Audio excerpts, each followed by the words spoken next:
Hello adventurer, want to save time and money on your trip to Singapore?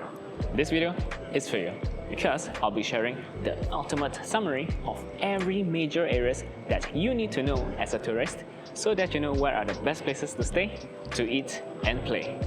Let's begin. Starting from where most of you will be coming from, the Changi Airport, which is on the east side of the island. There's quite a few things you can do at the airport. At the Terminal 1, watch dancing metal raindrops at the Kinetic Rain exhibit, or count airplanes landing and taking off at the viewing mall. At Terminal 2, catch the digital waterfall, and a movie screening at the Terminal 3. However, the most renowned attraction at the airport is the huge indoor waterfall at the Jewel shopping mall. The mall itself has multiple stories carrying a great variety of brands. You can find Apple, Godiva, the Pokemon Center. You can spend hours and hours just browsing, eating and shopping at the Jewel. There are more things to do at the top floor, mostly family-friendly stuff like mirror hedge maze, canopy playground, bouncing nets, but all this will require additional entry tickets. For a more in-depth look at the airport, watch my arrival guide or my whole review of the airport itself. For now, let's get to the city.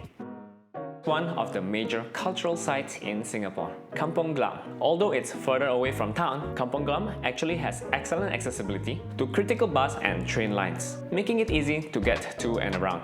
The nearest train station, Bugis, serves the green and dark blue line, and the Nicole Highway serves the yellow line. Together with the bus stops on these main roads, it's easy to get to major tourist attractions.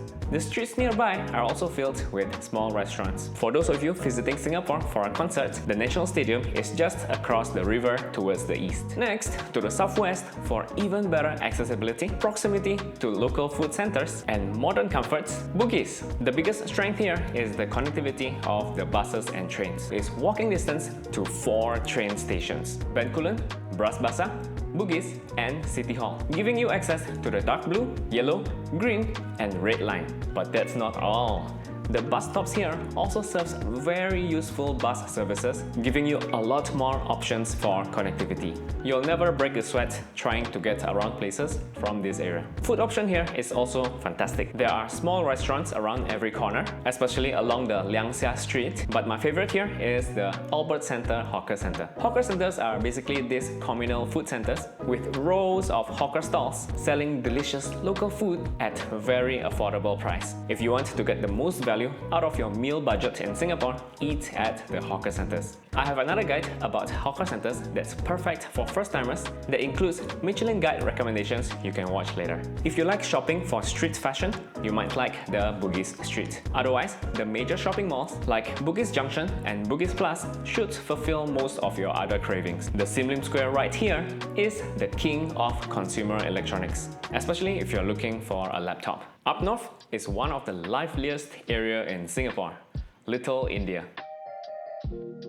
You'll find streets full of eateries and shop houses selling all sorts of things. The biggest downside in this area is that the sidewalks are sometimes very narrow, so not as pleasant to walk through. Accessibility is pretty decent. Just beware, the 2 train stations near here, Rochor and Jalan Besar, although they look very near in the map, they are actually 2 distant points of the downtown line loop. So double check your destinations, make sure that you're boarding on the correct side of the loop. There is also the Little India train station that serves both the dark blue line and the purple line. You can also find a lot of budget accommodations in Little India. However, it's very difficult to find a good one with a reliable standard. So I don't recommend finding a budget option here unless you're not fussy with where you're staying. Little India is also where you'll find the widest option of local Indian food, especially if you're looking for Indian vegetarian food. Just go to the Tekka Center, you'll definitely find something that you want to eat. The major cultural spot to visit here is the former house of Tan Teng Nia, the Indian Heritage Center, and the Sri Virama Kaliaman Temple. The whole stretch of the Serangoon Road, and actually the surrounding small streets, are full of small shops and restaurants to explore.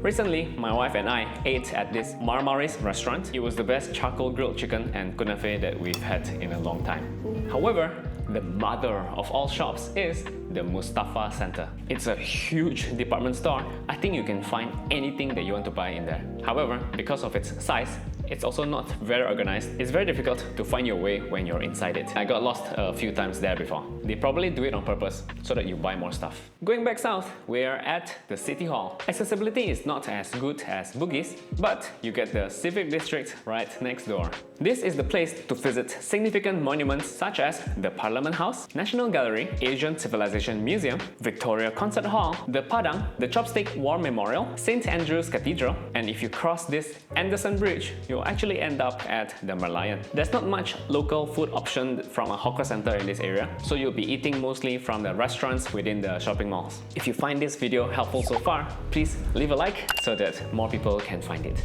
Thank you very much. Next, a must visit even if you only have one day in Singapore, the Marina Bay.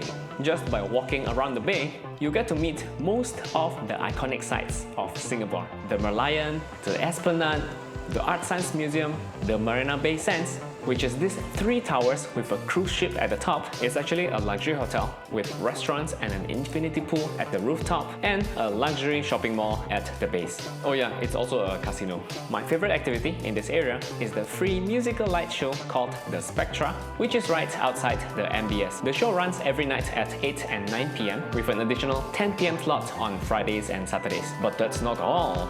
This is also where Singapore gets its name as the Garden City. Just across the MBS to the east is the Gardens by the Bay. The most famous attractions here are the Flower Dome, which is full of blooms from all over the world, the Cloud Forest that transports you into a highland rainforest, and the Super Trees, which are these majestic giant trees that light up at night. They also have a free musical light show called the Garden Rhapsody that runs every night at 7:45 and 8:45 p.m. If you're up for a good walk, get across the Marina Barrage into Marina East for some tranquility and a great view. For an even better view, get up the Super Tree Observatory or the MBS Sky Park. But all these require an entry ticket. For a free option, get up the free roof garden at the Capital Spring. Watch my other video guys later for the best itinerary for Gardens by the Bay and how to book your free entry ticket to the rooftop garden at the Capital Spring.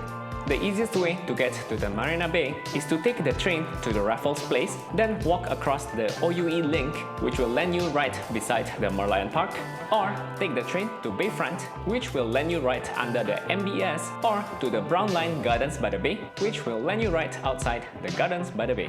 For those of you arriving by or boarding a cruise in Singapore, you will be at the Marina Bay Cruise Center. The nearest train station here is the Marina South Pier. Next, the grandest shopping area in Singapore, the Orchard Road. You'll find the highest concentration of modern and luxury shopping malls in here. My favorite mall is the Takashimaya Shopping Center because they've got a lot of nice Japanese food that I like at the basement. Honestly, I'm not a big fan of shopping. You're watching a guy from the internet who wears the same shirts in every one of his videos. Anyway, the Ion Orchard is also very nice. Their toilets are always very big and very nice to do your business. In short, if you like shopping and you like shopping malls, the Orchard Road will fulfill all your biggest dreams. Remember to bring your multiple credit cards to spend here. Accessibility is not bad because Orchard Station gives you access to Red and Brown Line, and Dhoby Ghaut Station down the line provides transfer to Yellow and Purple Line. Next, the most vibrant area in Singapore with unlimited food options, the Chinatown. Accessibility is great here, with the Chinatown train station serving the dark blue and purple line, Maxwell Station serving the brown line, plus the buses from the main road that comes from everywhere, making it easy to get to places. The best part? There's already so much to see and do in Chinatown itself. Come and see the iconic temples, hunt for murals in every corner, visit the Singapore City Gallery and learn how Singapore became the city it is today in just 60 years. And my favorite perk, there are 5 local hawker centers to choose from in this area. With all the small eateries around every corner, you really have unlimited food options here. For something more modern, go to the Chinatown Point shopping mall. This is actually my favorite area to stay in if I were a tourist.